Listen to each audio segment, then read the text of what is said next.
We all face climate and biodiversity crisis, and we now have the global biodiversity framework stemming from negotiations from the UN, from the Convention on Biological Diversity from December last year.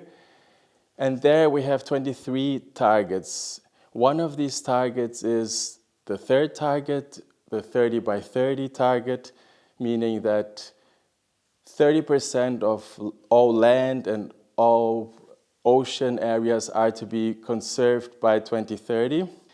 And this also poses challenges in terms of local populations, indigenous and traditional peoples living in these areas we are to protect.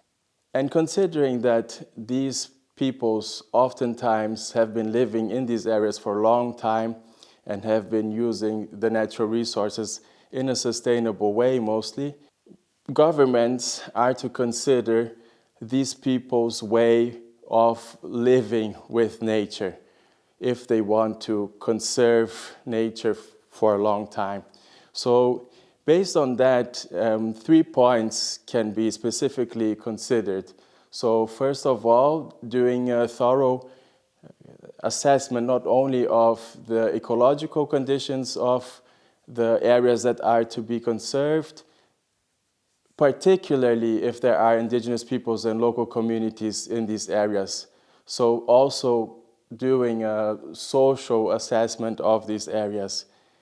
Second, not to displace indigenous peoples and local communities. As we know, indigenous peoples make only 5% of the world's populations, but are still responsible for 80% of the remaining biodiversity. So considering that also in the planning of the protected areas and establishment of the protected areas. And third, really considering the co-management structures of protected areas in terms of the Ministry of Environment having the lead of managing a protected area, but doing it with the local communities, including indigenous peoples who have been living in these areas and using the natural resources there for a long time on a sustainable manner mostly.